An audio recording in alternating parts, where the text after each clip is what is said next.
حضرت اویس کرنی رضی اللہ تعالیٰ عنہ کو آپ صلاۃ السلام کی ذات اقدس سے والہانہ عشق تھا۔ یہی وجہ ہے کہ آپ صلی اللہ علیہ وآلہ وسلم فرمایا کرتے تھے کہ یمن کی طرف سے مجھے محبت کی خوشبو آتی ہے کیونکہ وہاں میرا دوست اویس قرنی رہتا ہے۔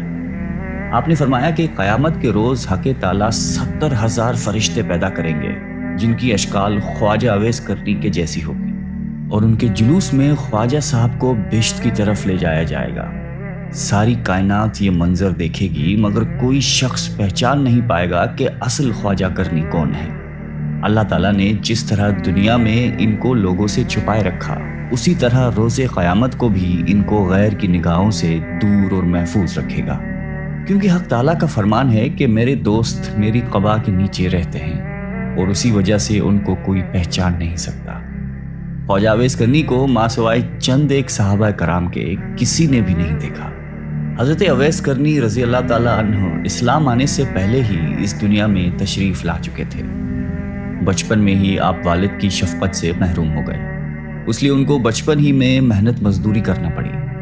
آپ لوگوں کے اونٹ اجرت پر چرایا کرتے تھے اور اس اجرت سے اپنا اور اپنی ضعیف اور نابینا والدہ کا پیٹ پالا کرتے تھے۔ ان کے علاوہ جو تھوڑی سی رقم بچ جاتی تھی ان کو لوگوں میں تقسیم کر دیا کرتے تھے۔ آپ کی زندگی کے شب و روز اسی طرح گزر رہے تھے کہ یمن تک اسلام کے نام لیوا پیدا ہو گئے۔ جب آپ کو اسلام اور آن حضرت صلی اللہ علیہ وآلہ وسلم کے متعلق خبر ملی تو آپ فوراً اسلام لے آئے۔ آپ کے اندر نور ہدایت کی شمع تو خدا نے پہلے سے ہی روشن کر رکھی تھی۔ اعلان نبوت اور اشاعت اسلام نے اس شمع ہدایت کو جلا بخشی۔ آپ رسول اللہ صلی اللہ علیہ وآلہ وسلم کے دیوانے اور شیدائی بن گئے۔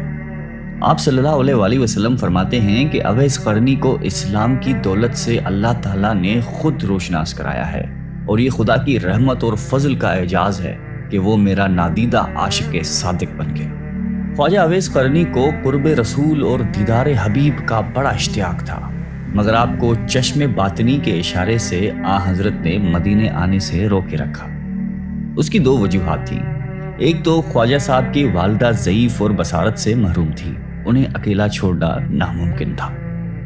دوسری، ان پر ہر وقت جذب طاری رہتا تھا، اس وجہ سے آپ صلی اللہ علیہ وآلہ وسلم نے خواجہ صاحب کو حکم دیا کہ آپ ہر وقت میری چشم باطن کے سامنے ہیں، لہٰذا آپ مدینے آنے کی بجائے اپنی والدہ کی خدمت میں ہمتن مصروف رہیں۔ غزوہ احد میں کفار کے حملے سے آپ صلی اللہ علیہ وآلہ وسلم کے 2 دانت شہید ہو گئے۔ تمام مسلمانوں کو اس بات کا بہت صدمہ ہوا، مگر جس عاشق رسول نے اس صدمے کو حقیقی شکل میں محسوس کیا، اس کو دنیا حضرت خواجہ اویس قرنی کے نام سے جانتی ہے۔ آپ فرماتے ہیں کہ مجھے جب معلوم ہوا کہ میرے آقا سردار دو عالم کے 2 دانت مبارک شہید ہو گئے ہیں تو مجھے یہ بالکل معلوم نہ تھا کہ آپ کے کون سے دانت مبارک شہید ہو گئے ہیں، مگر آپ کی موافقت نے مجھے بے چین کر دیا۔ میں نے پہلے ایک دانت توڑا، پھر مجھے خیال ہوا کہ شاید یہ والا دانت نہ ٹوٹا ہو، پھر دوسرا توڑا، پھر تیسرا توڑا۔ غرض یہ کہ جوں جنون موافقت شدت اختیار کرتا گیا، اب میں دانت توڑتا چلا گیا، حتیٰ کہ سارے دانت توڑ ڈالے۔ اللہ تعالیٰ کو اپنے محبوب کے اس عاشق دلگیر کی یہ ادا بڑی پسند آئی اور اس کے لیے کیلے کا درخت پیدا کیا، کیونکہ ٹوٹے دانتوں کے ساتھ سوائے نرم کیلوں کے اور کوئی چیز کھانا ممکن نہیں تھی۔ صحابہ کرام نے آپ صلی اللہ علیہ وآلہ وسلم سے وقت وصال پوچھا کہ آپ کا خرقہ ہم کس کو دیں؟ آپ نے فرمایا کہ اویس کرنی کو۔ اس مقصد کی بجاوری کے لیے سیدنا حضرت عمر فاروق رضی اللہ تعالیٰ عنہ اور حضرت علی مرتضیٰ کوفہ تشریف لے گئے اور جمعہ نماز کے خطبے میں کہا، مسجد میں نجد سے تعلق رکھنے والے جتنے لوگ ہیں سب کھڑے ہو جائیں۔ چنانچہ اہل نجد کھڑے ہو گئے۔ ان سے پوچھا گیا کہ شہر میں کوئی اویس قرنی نام کا شخص ہے؟ سب نے جواب دیا کہ ہم اویس قرنی سے بالکل شناسا نہیں ہیں۔ ہاں، البتہ ایک دیوانہ ہے جو لوگوں سے بیزار ہو چکا ہے اور ہر وقت ویرانوں میں رہتا ہے اور آبادی کی طرف بالکل نہیں آتا۔ حضرت عمر اور حضرت علی نے کہا کہ وہ کہاں ہے، ہمیں اس سے ملواؤ۔ عرض کی گئی کہ وہ وادی ارنا میں اونٹ چراتا ہے اور رات کو روکھی سوکھی کھا کر سوتا رہتا ہے، کسی سے بات نہیں کرتا۔ وہ کھانا جو ہم لوگ کھاتے ہیں اس کو پسند نہیں کرتا، لوگوں کو خوش دیکھتا ہے تو روتا ہے، اور جب لوگوں کو روتے ہوئے دیکھتا ہے تو خوش ہوتا ہے۔ جب حضرت عمر اور حضرت علی وادی ارنا میں پہنچے تو انہوں نے دیکھا کہ خواجہ اویس قرنی نماز ادا کر رہے ہیں اور ان کے اونٹوں کو فرشتے چرا رہے ہیں۔ جب خواجہ اویس نماز سے فارغ ہوئے تو حضرت عمر نے آپ کو السلام علیکم کہا۔ جواب ملا وعلیکم السلام۔ حضرت علی نے آپ سے نام پوچھا، جواب دیا کہ میرا نام اللہ کا بندہ ہے۔ حضرت عمر نے کہا کہ اللہ کے بندے تو ہم سب ہیں، آپ اپنا خاص نام بتائیے۔ خواجہ صاحب بولے کہ میرا نام اویس ہے۔ حضرت عمر نے ان کا ہاتھ پکڑ کر وہ نشان دیکھا جس کے متعلق حضرت صلی اللہ علیہ وآلہ وسلم نے ذکر فرمایا تھا کہ وہ نشان اویس کی شناخت کی علامت ہوگا۔ حضرت عمر نے جب وہ نشان علامت خواجہ اویس کے ہاتھ پر دیکھا تو ان کے ہاتھ کو بوسہ دیا اور کہا کہ اے اویس قرنی، رسول اللہ صلی اللہ علیہ وآلہ وسلم نے آپ کو سلام بھیجا ہے اور ساتھ ہی یہ مرقع بھی عنایت فرمایا ہے اور وصیت فرمائی ہے کہ آپ امت محمدیہ کی بخشش کے لیے دعا کریں۔ خواجہ اویس قرنی نے فرمایا کہ اے عمر اور علی، آپ لوگ حضرت صلی اللہ علیہ وآلہ وسلم کے رفیق خاص ہیں اور مجھ سے اولا ہیں، دعا تو آپ لوگ کریں کیونکہ آپ کا مرتبہ خدا کی دربار میں بہت بلند ہے۔ حضرت عمر اور حضرت علی یک زباں ہو کر بولے، ہم تو دعا کرتے ہیں مگر آپ بموجب وصیت رسول اللہ صلی اللہ علیہ وآلہ وسلم امت مسلمہ کے لیے دعا فرمائیے۔ خواجہ اویس قرنی نے پھر کہا کہ اے عمر اور علی، آپ غور کر لیجئے، شاید میں وہ اویس نہ ہوں، وہ کوئی اور ہو جس کا ذکر محبوب خدا نے فرمایا ہو۔ حضرت عمر فاروق نے فرمایا کہ اے اویس، رسول اللہ صلی اللہ علیہ وآلہ وسلم نے آپ کے متعلق 2 نشان بتائے تھے اور وہ دونوں نشان آپ کے پاس موجود ہیں، لہٰذا ہماری پہچان، شناخت اور پہنچ بالکل درست ہے۔ خواجہ اویس نے حضرت عمر اور حضرت علی سے کہا کہ لائیے وہ خرقہ مجھے عطا کیجیے تاکہ میں حسب حکم آقا دعا کروں۔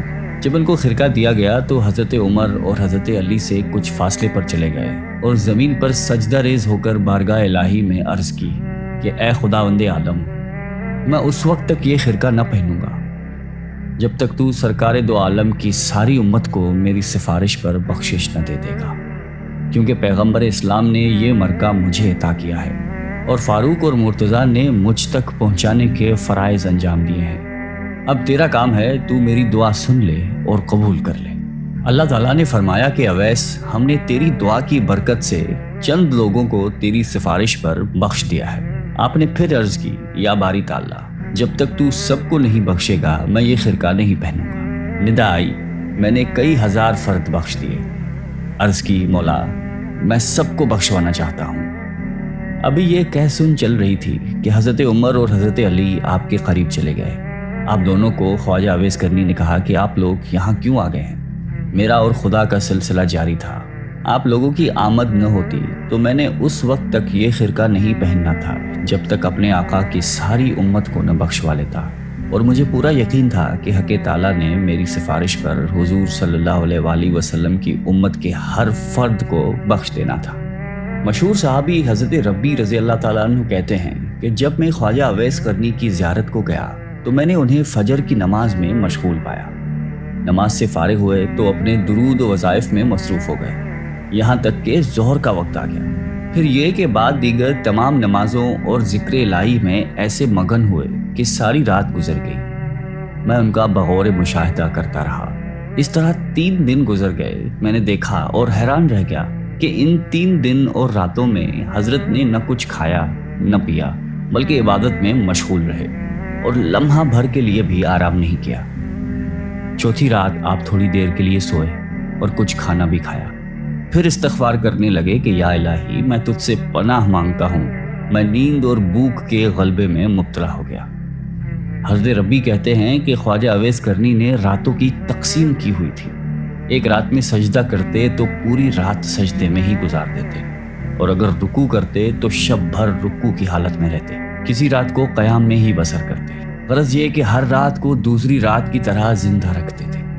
خواجہ اویس قرنی رضی اللہ تعالیٰ عنہ کو حضرت عمر نے پیغام بھیجا کہ اگر آپ کی اجازت ہو تو کوفہ کے گورنر کو لکھوں کہ وہ آپ کا خاص خیال رکھے۔ خواجہ صاحب نے جواب دیا کہ میں خصوصیت کے ساتھ زندگی بسر کرنے کے سخت خلاف ہوں، میرا ہاتھ حاجت روا کے ہاتھ میں ہے، مجھے تو بس یاد الہی سے غرض ہے، وہ میں کر رہا ہوں اور کوئی چیز درکار نہیں۔ اس کے بعد آپ نے کوفہ بھی چھوڑ دیا اور کسی اور علاقے میں نکل گئے جہاں آپ کو کوئی تلاش نہ کر سکے۔ ایک دفعہ کا واقعہ ہے کہ حضرت اویس کرنی کو آپ صلی اللہ علیہ وآلہ وسلم کے دیدار کا شوق اس قدر پیدا ہوا کہ انہوں نے مدینے آنے کا ارادہ کیا۔ اب ادھر انہوں نے ارادہ کیا، ادھر آپ صلی اللہ علیہ وآلہ وسلم کو کسی غزوہ میں شرکت کرنے کے لیے مدینے سے باہر جانا پڑا۔ لیکن آپ صلی اللہ علیہ وسلم نے حضرت عائشہ سے فرمایا کہ میرے جانے کے بعد شاید کوئی مہمان آئے، اگر وہ یہاں آئے تو اس کی خوب خاطر مدارت کی جائے اور ہر طرح سے خیال رکھا جائے، کیونکہ وہ بڑا ہی پارسا انسان ہے، اور میرے آنے تک اس کو روکنے کی کوشش کی جائے۔ اگر وہ نہ رکنا چاہیں تو مجبور نہ کیا جائے، مگر اس کی شکل و صورت یاد رکھی جائے۔ یہ ہدایت دے کر رسالت مآب خود تو غزوہ میں شرکت کے لیے روانہ ہو گئے۔ بعد میں خواجہ اویس کرنی مدینہ تشریف لائے۔ ان کو جب پتا چلا کہ حضور سرور کائنات اس وقت مدینے میں نہیں، تو انہوں نے اسی وقت واپسی کا فیصلہ کیا۔ ان کو روکنے کی بڑی کوشش کی گئی، مگر وہ نہ رکے اور نہ ہی کسی قسم کی خاطر کروائی، بس واپس لوٹ گئے۔ جب آپ صلی اللہ علیہ وآلہ وسلم مدینہ واپس تشریف لائے تو آتے ہی انہوں نے حضرت عائشہ صدیقہ رضی اللہ تعالیٰ عنہا سے سوال کیا کہ کیا کوئی مہمان آیا تھا؟ ام المومنین نے عرض کی کہ اے اللہ کے رسول، ایک شخص جو کہ یمن سے آیا تھا، اس کی شکل و صورت چرواہوں کے جیسی تھی، آپ کو نہ پا کر وہ ایک لمحہ بھی یہاں نہیں ٹھہرا اور چلا گیا۔ آپ صلی اللہ علیہ وسلم بولے کہ عائشہ پتہ ہے وہ کون تھا؟ عرض کی کہ حضور میں بالکل نہیں جانتی۔ فرمایا کہ وہ اویس قرنی تھا، جو میرے دیدار کے لیے یہاں آیا تھا اور دیدار کی حسرت دل ہی میں لے کر واپس چلا گیا، اور وہ ٹھہر بھی نہیں سکتا تھا کیونکہ اس کی ایک والدہ ہے جو بوڑھی ہے اور آنکھوں سے معذور ہے، اور اس کی دیکھ بھال کرنے والا کوئی نہیں ہے، اس لیے اس کو ہر حال میں واپس جانا تھا۔ اور یہ وہ شخص ہے جو کہ خدا اور اس کے رسول کا سچا چاہنے والا ہے، جس کو صرف ذکر الہی سے غرض ہے اور وہ کسی چیز سے نہ مرعوب ہے نہ متاثر۔ اویس قرنی میرا عاشق ہے اور اللہ اسے محبت کرتا ہے۔ حضرت عائشہ نے جب یہ باتیں سنی تو اس کو خواجہ اویس قرنی کے مقام پر رشک آنے لگا اور فرمانے لگی کہ اے خدا کے حبیب، وہ شخص واقعی کس قدر عظیم ہوگا جس کے زہد و تقوی اور عبادت و ریاضت کی تعریف خدا اور اس کا محبوب کرے۔ مشہور تابعی حضرت حرم بن حیان رضی اللہ تعالیٰ عنہ کی ایک بار خواجہ اویس قرنی رضی اللہ تعالیٰ عنہ سے ملاقات ہوئی۔ وہ اپنی ملاقات کچھ اس طرح بیان کرتے ہیں۔ خواجہ اویس کرنی کوفہ میں مقیم تھے۔ میں نے آپ کی تعریف سنی، ملاقات کا شوق غالب ہوا اور میں ان کی زیارت کے لیے کوفہ پہنچا۔ لوگوں نے بتایا کہ وہ دریائے فرات پر ملیں گے۔ فرات کے کنارے پر پہنچا تو دیکھا کہ ایک شخص تنہا بیٹھا دوپہر کے وقت وضو کر رہا تھا اور کپڑے دھو رہا تھا۔ میں اویس کرنی کے اوصاف سن چکا تھا، اس لیے فوراً ہی پہچان گیا۔ ان کا جسم فربا اور رنگ گندمی تھا، سر منڈا ہوا تھا اور داڑھی گھنی تھی، بدن پر بہت بال تھے اور چہرہ بہت بڑا اور محیب تھا۔ صوف کا پاجامہ پہنے ہوئے تھے اور صوف ہی کی ایک چادر جسم پر تھی۔ میں نے قریب پہنچ کر سلام کیا۔ انہوں نے جواب دیا اور میری طرف دیکھ کر کہا کہ اللہ تمہیں سلامت رکھے۔ پھر میں نے مصافحے کے لیے ہاتھ بڑھایا، لیکن انہوں نے مصافحہ کرنے سے گریز کیا اور اپنے پہلے الفاظ دہرائے کہ اللہ تمہیں سلامت رکھے۔ مجھے ان کی حالت پر بڑا ترس آیا اور میری آنکھوں سے آنسو بہنے لگے۔ جب میں نے رقت بھرے لہجے میں کہا کہ اویس، خدا تم پر رحمت کرے اور تمہاری مغفرت فرمائے، تو وہ بھی رونے لگے اور مجھ سے مخاطب ہو کر فرمایا کہ حرم بن حیان، خدا تم پر رحم کرے میرے بھائی، تمہارا کیا حال ہے؟ تمہیں میرا نام و پتہ کس نے بتایا؟ میں نے عرض کیا کہ خدا نے۔ مگر اے اویس، یہ تو بتاؤ کہ تمہیں میرا اور میرے باپ کا نام کیسے معلوم ہوا؟ اس سے پہلے نہ میں نے تمہیں دیکھا ہے نہ تم نے مجھے۔ حضرت اویس نے جواب دیا کہ تمہارا نام مجھے اس نے بتایا ہے جس کے علم و خبر سے کوئی چیز باہر نہیں۔ میری روح نے تمہاری روح کی طرف توجہ کی اور میرے روح نے تمہاری روح کو پہچان لیا۔ مومن کی روحیں ایک دوسرے کو پہچان لیتی ہیں۔ میں نے عرض کی کہ رسول اللہ صلی اللہ علیہ وآلہ وسلم کی کوئی حدیث مبارک سنائیے تاکہ میں اسے یاد کر لوں۔ حضرت اویس قرنی نے فرمایا کہ میں نے سرکار دو عالم صلی اللہ علیہ وآلہ وسلم کی شرف صحبت حاصل نہیں کی، البتہ حضور صلی اللہ علیہ وآلہ وسلم کے صحابہ کرام کو دیکھنے کی سعادت نصیب ہوئی ہے، اور تم لوگوں کی طرح ان کی زبان سے میں نے بھی حضور کی احادیث سنی ہیں، لیکن میں اپنے اوپر یہ دروازہ کھول کر محدث، مفتی اور قاضی کہلانا پسند نہیں کرتا۔ مجھے خود اپنے نفس کے بہت سے کام ہیں یہ کہہ کر وہ میرا ہاتھ پکڑ کر رونے لگے۔ میں نے درخواست کی کہ پھر قرآن حکیم کی ہی کچھ آیات سنا دیجیے۔ میرے دل میں آپ کی زبان سے قرآن سننے کا بے حد اشتیاق ہے۔ میری آپ سے محبت اور عقیدت خدا کے لیے ہے۔ میرے لیے دعا فرمائیے اور کچھ وصیتیں کیجیے۔ میری درخواست سن کر اویس رضی اللہ تعالیٰ عنہ نے اعوذ باللہ من الشیطان الرجیم پڑھا اور چیخ مار کر رونے لگے۔ پھر فرمایا میرے رب کا ذکر بلند ہے، اس کا قول سب سے سچا ہے، اس کا کلام سب سے اچھا ہے۔ یہ کہہ کر انہوں نے ان آیات کی تلاوت کی۔ حامیم والکتاب المبین انا انزلناہ فی لیلۃ مبارکۃ انا کنا منذرین هو العزیز الرحیم تک پڑھ کر چیخ ماری اور بے ہوش ہو گئے۔ ہوش میں آئے تو فرمایا حرم بن حیان تمہارا باپ مر گیا، ان قریب تم کو بھی مرنا ہے، کیا خبر جنت میں جائیں یا دوزخ میں۔ ابن حیان آدم فوت ہو گئے، حوا فوت ہو گئی۔ ابن حیان نوح اور ابراہیم خلیل اللہ فوت ہو گئے۔ ابن حیان موسیٰ اور داؤد فوت ہو گئے۔ ابن حیان محمد رسول اللہ فوت ہو گئے۔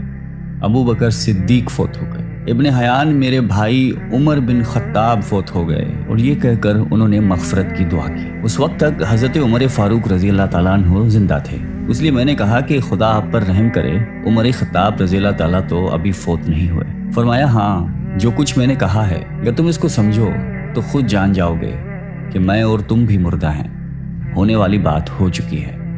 اس کے بعد حضرت اویس کرنی رضی اللہ تعالیٰ عنہ نے سرکار دو عالم صلی اللہ علیہ وآلہ وسلم پر درود بھیجا، پھر کچھ اور دعائیں پڑھی اور فرمایا کہ حرم بن حیان، میری وصیت یہ ہے کہ کتاب اللہ کو مضبوطی سے پکڑو، اہل اللہ کی صحبت اختیار کرو، اور نبی کرم صلی اللہ علیہ وآلہ وسلم پر ہمیشہ درود و سلام بھیجتے رہو۔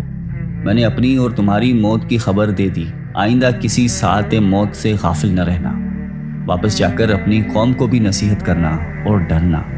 خبردار، جماعت کا ساتھ کبھی نہ چھوڑنا، ورنہ بے دین ہو جاؤ گے اور قیامت میں آتش دوزخ کا ایندھن بننا پڑے گا۔ پھر انہوں نے دعا کی کہ الہی، یہ شخص کہتا ہے کہ اس کو تیرے لیے مجھ سے محبت ہے اور اس نے تیرے ہی لیے مجھ سے ملاقات کی، اس لیے خدا مجھے توفیق دے کہ میں جنت میں اس کا چہرہ پہچان جاؤں اور دارالاسلام میں میری اس کی ملاقات ہو۔ وہ دنیا میں جہاں کہیں بھی ہے اس کو اپنے حفظ و امان میں رکھنا، اس کو قناعت عطا کر اس کو اپنی نعمتوں کا شکر گزار بنا اور اس کو جزائے خیر دے۔ دعا کے بعد اویس قرنی نے مجھ سے فرمایا کہ اے حرم بن حیان، اب میں تجھے اللہ کے سپرد کرتا ہوں، آج کے بعد میں تم کو نہیں دیکھوں گا، مجھے شہرت پسند نہیں ہے، گوشہ خلوت ہی میرا رفیق ہے، آئندہ مجھے تلاش کرنے کی کوشش مت کرنا، مجھے ڈھونڈنے میں تم کامیاب نہیں ہو سکو گے، میں تمہیں ہمیشہ یاد رکھوں گا اور تم مجھے یاد رکھنا، میرے لیے دعائیں خیر کرتے رہنا۔ اچھا، السلام علیکم ورحمۃ اللہ۔ یہ کہہ کر وہ ایک سمت کو چلے گئے۔ اس کے بعد میں نے ان کو بہت تلاش کیا، لیکن کسی سے ان کے بارے میں کچھ معلوم نہیں ہو سکا۔ البتہ کوئی ہفتہ ایسا نہیں جاتا جس میں ان کو ایک یا دو بار خواب میں نہ دیکھوں۔ اللہ تعالیٰ اویس قرنی پر رحمت نازل فرمائے اور ان کی مغفرت فرمائے، آمین۔